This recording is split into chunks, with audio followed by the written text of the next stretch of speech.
ఓం నమో వెంకటేశాయ. జ్యోతిషరత్నాకరం ఛానల్కి స్వాగతం. ఈ వీడియోలో ఒక జాతకంలో ఏ నక్షత్రాలు ధనయోగాన్ని ఇస్తాయి, అలాగే ఏ నక్షత్రాలు మంచి రాజయోగాల్ని, వృత్తి వ్యాపారాల్లో విజయాలను ఇస్తాయి, ఆకస్మిక ధనలాభము, అలాగే వివాహం తర్వాత ధనం కలిసి రావడము, ఇలాంటివి నక్షత్రం నుంచి ఎలా తెలుసుకోవచ్చు అనే విషయాన్ని తెలియజేస్తాను. సాధారణంగా జ్యోతిష్యాన్ని నేర్చుకుంటున్న వాళ్ళు కావచ్చు, ప్రాక్టీస్ చేస్తున్న వాళ్ళు కావచ్చు, నక్షత్రాలను కూడా స్టడీ చేస్తూ ఉంటారు. ఈ నక్షత్ర జాతకులకి ధనయోగం ఉంటుంది, అంటే ఈ నక్షత్రంలో పుడితే ధనయోగం ఉంటుంది, ఈ నక్షత్రంలో పుడితే పదవి యోగం ఉంటుంది అనేవి కూడా చెప్పబడ్డాయి. అయితే ఇక్కడ ఒక చిన్న విషయం అందరూ పొడపడుతూ ఉంటారు. కేవలం జన్మ నక్షత్రం ఆధారంగా ఈ ఫలితాన్ని నిర్ధారణ చేయకూడదు. అంటే ఏంటి అనేది కొంచెం క్లియర్గా నేను చెప్తాను. ఉదాహరణకి ఒక వ్యక్తి ధనిష్ఠా నక్షత్రంలో జన్మించాడు.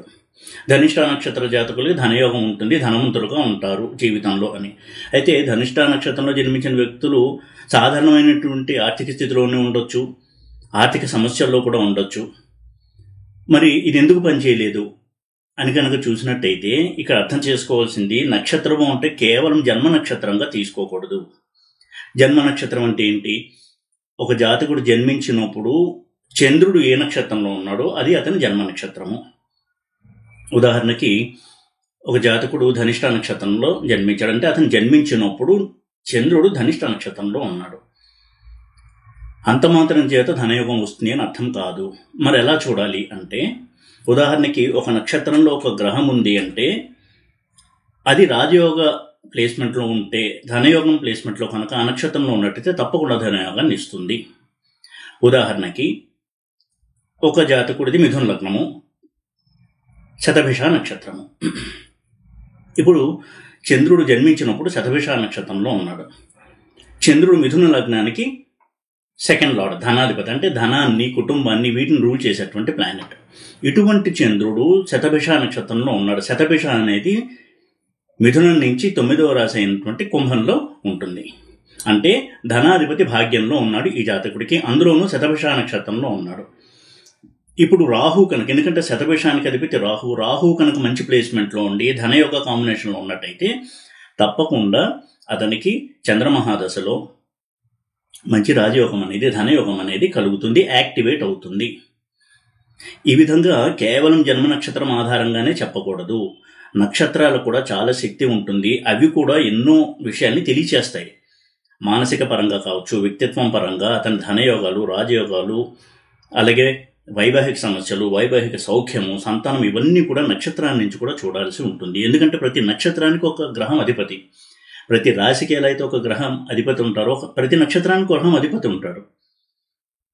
కాబట్టి నక్షత్రాలను కూడా ఈ కోణంలో మనం చూడాలి తప్ప కేవలం జన్మ నక్షత్రం ఆధారంగా మొత్తం ఫలితాలను మనం చూడకూడదు.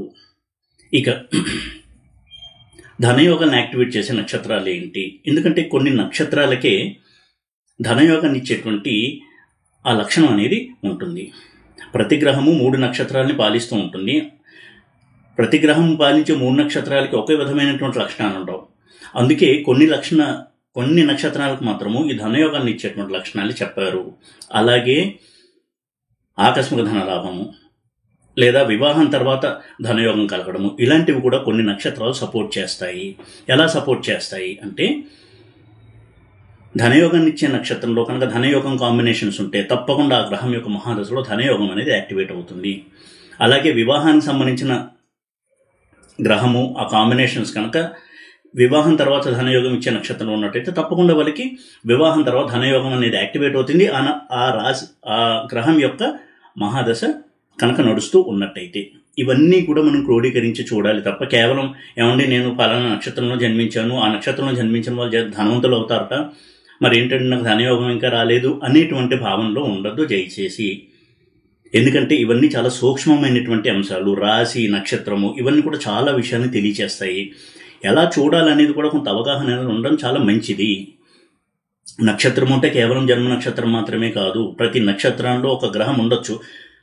ఎందుకంటే 27 నక్షత్రాలు ఉన్నాయి, 9 గ్రహాలు ఉన్నాయి. 9 గ్రహాలు అన్ని నక్షత్రాల్లో ఉండవు. అయితే ఒక గ్రహం ఏ రాశిలో ఉంది, ఏ నక్షత్రంలో ఉంది, ఆ రాశి అధిపతి ఎలా ఉన్నాడు, ఆ నక్షత్ర అధిపతి ఎలా ఉన్నాడు, ఆ గ్రహంతో ఆ రాశి అధిపతి సంబంధము, నక్షత్రాధిపతి సంబంధము పాజిటివ్గా రాజయోగ సంబంధం కనుక ఉన్నట్టయితే లేదా ధనయోగ సంబంధం కనుక ఉన్నట్టయితే తప్పకుండా అవి యాక్టివేట్ అవుతాయి, ఆ యోగాలు యాక్టివేట్ అవుతాయి. ఈ విధంగా ముందు ప్రధానంగా మనం ఈ అనాలిసిస్ అనేది చెయ్యాలి అనే విషయాన్ని అవగాహన తెచ్చుకోవాలి. ఇక ధనయోగాన్ని యాక్టివేట్ చేసే నక్షత్రాలు ఏవి అని చూసినట్టయితే ఒక 11 నక్షత్రాలు ప్రధానంగా చెప్పబడ్డాయి. అశ్విని, భరణి, రోహిణి, పునర్వసు, ఆశ్లేష, మఖ, స్వాతి, చిత్త, జ్యేష్ఠ, ఉత్తరాభాద్ర, రేవతి. ఇవి ధనయోగాల్ని ఇవ్వగలిగే శక్తి ఉన్నటువంటి నక్షత్రాలు. ఇందాక చెప్పినట్టుగా ఆ నక్షత్రాల్లో ఉన్న గ్రహాలని కాంబినేషన్స్ని స్టడీ చేయాలి. మొట్టమొదటి అశ్విని నక్షత్రం కనుక వచ్చినట్టయితే అది కేతు పాలించేటువంటి నక్షత్రము. వీరు చాలా సంపన్నులుగా ఉంటారు. ఇది కాలపురుష చక్రంలో మొదటి రాశి మేషరాశి, అందులో మొదటి నక్షత్రము కేతువుది.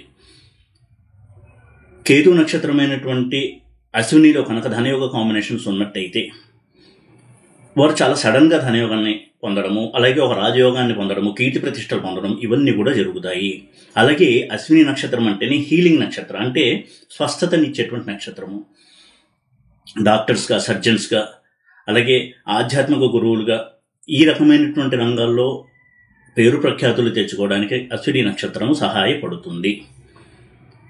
ఇందాక చెప్పినట్టుగా ఆ కాంబినేషన్స్ ఉండాలి. ఉదాహరణకి గురువు కనుక అశ్విని నక్షత్రంలో ఉండి మంచి కాంబినేషన్లు ఉంటే వారు ఆధ్యాత్మికవేత్తలుగా మంచి పేరు తెచ్చుకుంటారు. శుక్రుడు అశ్విని నక్షత్రంలో ఉండి ధనయోగ కాంబినేషన్లో ఉన్నట్టయితే తప్పకుండా మంచి ధనయోగాన్ని అనుభవిస్తారు శుక్ర మహాదశలో. ఈ విధంగా మనం చూడాల్సి ఉంటుంది. ఇక భరణి నక్షత్రము. భరణి నక్షత్రం అంటేనే అది శుక్రుడి యొక్క నక్షత్రము. ధనయోగాన్ని పుష్కలంగా ఇవ్వగలిగినటువంటి నక్షత్రము ఈ భరణి నక్షత్రము. అలాగే గుప్త నిధులు ద్వారా ధనాన్ని సంపాదించడము, ఈ విధమైనటువంటి ఆకస్మిక ధనయోగం ఇవన్నీ కూడా ఇవ్వగలదు భరణి నక్షత్రము. ఉదాహరణకి ఒక జాతకుడిది మేష లగ్నము, అప్పుడు 2వ స్థానము వృషభం అవుతుంది. ఆ వృషభానికి అధిపతి శుక్రుడు. ఇప్పుడు శుక్రుడు కనుక భరణి నక్షత్రంలో ఉంటాయి, అంటే లగ్నంలో కనుక ఉన్నట్టయితే అది కూడా ధనయోగాన్ని యాక్టివేట్ చేసేటువంటి ప్లేస్మెంట్ అది. ఈ విధంగా మనం చూడాలి. ఆ తర్వాత నక్షత్రం రోహిణి నక్షత్రం. రోహిణి నక్షత్రం అంటే సంపదల్ని ఇచ్చేటువంటి నక్షత్రము. చాలా అట్రాక్టివ్గా ఉంటారు, అందంగా ఉంటారు, అందరితో బాగా కలిసిపోయేటువంటి తత్వం ఉంటుంది, అందరితో కలిసిపోయి మెలగగలగడము, ఆకర్షణ ఇవన్నీ ఉండేటువంటి నక్షత్రం రోహిణి నక్షత్రము. చాలా ఎమోషనల్ పర్సన్స్గా ఉంటారు, మంచి మనసు ఉంటుంది, సున్నితమైన హృదయం ఉంటుంది. అయితే వీరు కూడా తమ యొక్క పర్సనాలిటీ ద్వారా, తమకున్నటువంటి నైపుణ్యం ద్వారా ధనాన్ని సంపాదించేటువంటి క్యాపబిలిటీ, ఆ కెపాసిటీ అనేది కలిగి ఉంటారు. చంద్రుడు కనుక మంచి ప్లేస్మెంట్లో ఉంటే, ఎందుకంటే రోహిణి నక్షత్రానికి చంద్రుడు అధిపతి కాబట్టి అందులో రోహిణిలో ఉచ్చలో ఉంటాడు చంద్రుడు, చాలా పాజిటివ్గా ఉంటాడు. చంద్రుడు కనుక మంచి ప్లేస్మెంట్లో ఉన్నట్టయితే అద్భుతమైన ధనయోగాన్ని ఇస్తాడు జాతకుడికి. అలాగే పునర్వసు నక్షత్రం, ఇది గురువు యొక్క నక్షత్రము. ఇది కూడా ధనయోగాన్ని ఇవ్వగలదు. అయితే వారు విద్య ద్వారా మంచి విద్యావేత్తలుగా ఉండి వారు చదివినటువంటి విద్య ద్వారా మంచి పేరు ప్రఖ్యాతులు, సమాజంలో మంచి పేరు, ఒక ప్రొఫెసర్స్గా, టీచర్స్గా పేరు తెచ్చుకోవడము, వీటి ద్వారా ధనలాభము, కీర్తి ప్రతిష్టలు, ధనం కంటే కూడా వీరికి మంచి పేరు, వారున్న ఫీల్డ్లో, రంగంలో లబ్ధ ప్రతిష్టలుగా ఉండడము, ఇటువంటి రిజల్ట్స్ని ఇవ్వగలదు పునర్వసు నక్షత్రము. ఇక ఆశ్లేష నక్షత్రం, ఇది నాగ సంబంధమైన నక్షత్రము, బుధుడి యొక్క నక్షత్రం. ఇది బుధుడు కనుక స్ట్రాంగ్గా ఉన్నట్టయితే వ్యాపారాల ద్వారా, స్టాక్ ఎక్స్చేంజ్ ద్వారా, ట్రేడింగ్ ద్వారా, స్టాక్ మార్కెట్ ద్వారా అద్భుతమైనటువంటి లాభాలను పొందగలరు, స్పెక్యులేషన్ లాభిస్తుంది. అలాగే వాళ్ళ వాక్ ద్వారా కూడా మంచి ఆదాయాన్ని వాళ్ళు పొందగలరు. ప్రవచనకర్తలుగా కావచ్చు, టీచర్స్గా కావచ్చు, రాణించాలన్నా, ఆస్ట్రాలజర్గా రాణించాలన్నా వారి యొక్క వాక్కుగా శక్తి ఉంటుంది కాబట్టి వారు అద్భుతంగా రాణిస్తారు. అందులోనూ ఆశ్లేష అనేది కర్కాటకంలో ఉంటుంది, అది చంద్రుడి ఇల్లది. మంచి మనసు, స్పందించేటువంటి గుణము, వీటి ద్వారా ప్రజల్లో ఒక ఆకర్షణని పొందగలరు ఆశ్లేష నక్షత్ర జాతకులు. ఆశ్లేష నక్షత్రంలో ఉన్నటువంటి గ్రహాలు కనుక రాజయోగం అలాగే ధనయోగంలో ఉన్నట్టయితే. ఇంకొక నక్షత్రం మఖా నక్షత్రం. ఇది చాలా అద్భుతమైనటువంటి నక్షత్రము. మఖా నక్షత్రము అనేది సింహరాశిలో వస్తుంది. పూర్ణ నక్షత్రం అంటే 4 పాదాలు సింహరాశిలోనే ఉంటాయి. కేతువు యొక్క నక్షత్రము. ఇక్కడ కేతువు అగ్రెసివ్ ప్లానెట్. సింహరాశికి అధిపతి రవి కూడా అగ్రెసివ్ ప్లానెట్. రవి అంటేనే పవర్, అథారిటీ, డామినేషన్, ఒక పదవి, వీటిని సూచించేటువంటి గ్రహం. కాబట్టి రాజయోగ కాంబినేషన్స్ మఖా నక్షత్రంలో కనుక ఉండి రవి కనుక స్ట్రాంగ్గా ఉన్నట్టయితే వీరికి మంచి పవర్, రాజకీయాల్లో పదవి, లేదా సివిల్ సర్వెంట్స్గా ఐఏఎస్ ఐపీఎస్ రంగాల్లో మంచి పేరు ప్రఖ్యాతులు తెచ్చుకోవడము, ఇటువంటి వాటి కూడా చాలా అవకాశం ఉంటుంది. అంత పవర్ఫుల్ నక్షత్రము మఖా నక్షత్రము. ముక్కుసూటి మనుషులుగా ఉంటారు, ధైర్యం మెండుగా ఉంటుంది. చంద్రుడు కనుక మఖా నక్షత్రంలో ఉన్నట్టయితే కోప స్వభావాలుగా ఉంటారు. ఇక రాజయోగ కాంబినేషన్స్ కూడా అందులో ఉన్నట్టయితే తప్పకుండా వారు ఉన్నటువంటి వృత్తిలో ఎందులో అయినా సరే చాలా ఉన్నత స్థానానికి చేరుకుంటారు, స్వయం కృషి, డైనమిక్ నేచర్తో. ఇక స్వాతి నక్షత్రం, ఇది కూడా పెద్ద పెద్ద సంస్థలను మేనేజ్ చేయడము, కార్పొరేట్ సంస్థలకి అధిపతులుగా ఉండడము, ఇటువంటి వాటికి చాలా బాగా సహాయపడేటువంటి నక్షత్రం స్వాతి నక్షత్రం. ధనయోగ రాజయోగాలు కనుక స్వాతి నక్షత్రంలో ఉన్నట్టయితే అద్భుతమైనటువంటి ధనయోగాన్ని, రాజయోగాన్ని అనుభవిస్తారు. ముఖ్యంగా టెక్నాలజీ, ఐటీ, సాఫ్ట్వేర్ ఇలాంటి రంగంలో రాణించడానికి స్వాతి నక్షత్రం మంచి సహాయాన్ని అందిస్తుంది. ఎందుకంటే ఇది రాహువు యొక్క నక్షత్రము. రాహు అంటేనే technology, latest advancement, latest technology, వీటికి సంబంధించినటువంటి రిజల్ట్స్ ఇవ్వగలిగేటువంటి ప్లానెట్. అందులోనూ అది శుక్రుడి ఇల్లు. స్వాతి నక్షత్రం తులలో ఉంటుంది, అది శుక్రుడి యొక్క రాశి. కాబట్టి ధనాన్ని ఇవ్వడానికి ఈ నక్షత్రం చాలా బాగా సహాయపడుతుంది. శుక్రుడు ధనానికి, విలాసాలకి, భోగాలకి ప్రతీక. అలాగే రాహు కూడా latest life style, latest technology, వీటికి ప్రతీక. కాబట్టి ఇటువంటి నక్షత్రంలో ఈ రాశిలో కనుక రాజయోగ ధనయోగాలు ఏర్పడినట్టే చాలా మంచి ఫలితాలు ఉంటాయి. ఇక చిత్తా నక్షత్రము, ఇది కుజుడి యొక్క నక్షత్రము. వీరికి ఒక హిడెన్ టాలెంట్ అనేది ఉంటుంది. వారి యొక్క టాలెంట్తో వారు ధనాన్ని సంపాదించగలరు. అలాగే ఆర్కిటెక్చర్, ఇక్కడ ఎటువంటి టాలెంట్ అనేది చూసినట్టయితే బిల్డింగ్స్, ఆర్కిటెక్చర్, ఏదైనా ఒక క్రియేషన్ చేయగలగడము, ఇటువంటి వాటితో మంచి లాభాలను పొందడము, వారికంటూ ఒక ఐడెంటిటీ క్రియేట్ చేసుకోవడము, గుర్తింపును తెచ్చుకోవడము, ఇటువంటివి ఇస్తుంది చిత్తా నక్షత్రం. ఇక జ్యేష్ఠ నక్షత్రం, జ్యేష్ఠ అంటేనే దానికి అధిపతి ఇంద్రుడు కాబట్టి హై లెవెల్ రిజల్ట్స్ ఇచ్చేటువంటి నక్షత్రం. జ్యేష్ఠ అంటేనే అన్నిటికంటే పెద్దది అని, ఉన్నతము, టాప్. కాబట్టి వీళ్ళు ధనయోగాలు కనుక ఆ నక్షత్రంలో ఏర్పడినట్టయితే చాలా పీక్ లెవెల్లో ధనయోగాన్ని ఇవ్వడము, పేరు ప్రఖ్యాతులు కూడా అదే లెవెల్లో ఇవ్వడము, ఒక కంపెనీలో చాలా ఉన్నత స్థానానికి ఎదగడము, చాలా త్వరగా ఎదగడము, ఇటువంటివన్నీ కూడా ఇచ్చే అవకాశం ఉంటుంది. ఎందుకంటే ఈ జ్యేష్ఠ నక్షత్రానికి అధిపతి బుధుడు స్ట్రాంగ్గా ఉండి మంచి స్ట్రాంగ్ ధనయోగ రాజయోగాలు కనుక జ్యేష్ఠలో ఉన్నట్లయితే చాలా మంచి రిజల్ట్స్ని అందుకుంటారు. ఇంకొక నక్షత్రము ఉత్తరాభాద్ర నక్షత్రం. పార్ట్నర్షిప్స్లో రాణించడానికి చాలా బాగా సహాయపడుతుంది. అలాగే కష్టించి పనిచేసి ఉన్నత స్థితికి చేరుకోవడానికి ఉత్తరాభాద్ర నక్షత్రం చాలా బాగా సహాయపడుతుంది. ఎందుకంటే ఇది శని యొక్క నక్షత్రము. ఈ విధంగా ఈ నక్షత్రం అనేది సమాజంలో తనకంటూ గుర్తింపు తెచ్చుకోవడానికి, స్వయం కృషితో ఎదిగి అందరి మందంలో పొందడానికి సహాయపడేటువంటి నక్షత్రము.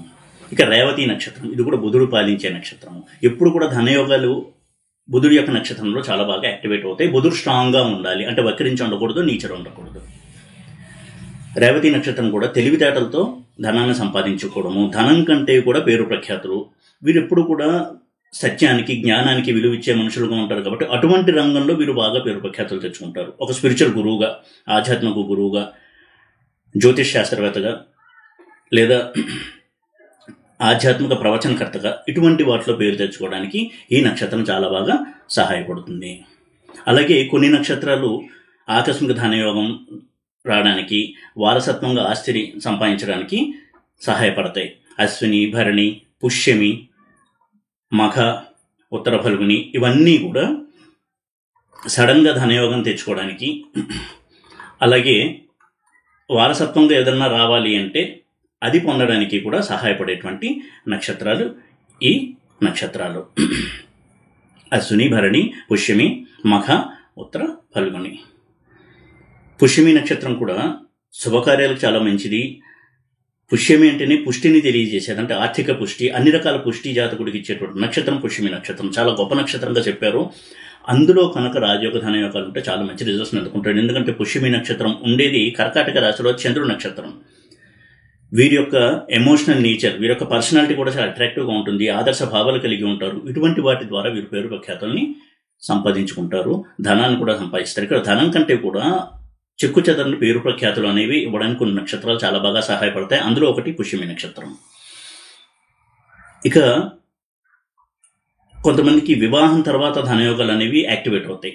వాటిని సపోర్ట్ చేసే నక్షత్రాలు ఏంటని చూసినట్టయితే రోహిణి, ఉత్తర ఫల్గుని, రేవతి, ఉత్తరాభాద్ర, స్వాతి, అనురాధ. ఇవి వివాహానంతరము ధనయోగాన్ని యాక్టివేట్ చేయడానికి సహాయపడే నక్షత్రాలు. అయితే ఎప్పుడు అది సంభవిస్తుంది అంటే వివాహానికి సంబంధించినటువంటి గ్రహము కాంబినేషన్స్ ఈ నక్షత్రాల్లో కనుక ఉన్నట్టయితే, ఉదాహరణకి వృశ్చిక లగ్నానికి 7th హౌస్ 7వ ఇల్లు వృషభం అవుతుంది. అందులో రోహిణి నక్షత్రం ఉంటుంది. అందులో కనుక చంద్ర శుక్రుడు ఉన్నట్టయితే అద్భుతమైనటువంటి ధనయోగం, వివాహం తర్వాత వరకు ధనయోగం అనేది యాక్టివేట్ అవుతుంది. ఎందుకంటే ఇక్కడ సప్తమాధిపతి అయిన శుక్రుడు స్వక్షేత్రంలో రోహిణి నక్షత్రం ఉన్నాడు. అందులోనూ చంద్రుడితో కలిసి ఉంటే ఇంకా మంచి ధనయోగాన్ని ఇస్తుంది. ఎందుకంటే చంద్రుడు వృశ్చిక లగ్నానికి 9th లార్డ్ అవుతాడు, భాగ్యాన్ని ఇచ్చేటువంటి గ్రహము. ఈ విధంగా వారికి మ్యారేజ్ తర్వాత భాగ్యం అంటే లక్ అనేది యాక్టివేట్ అవుతుంది.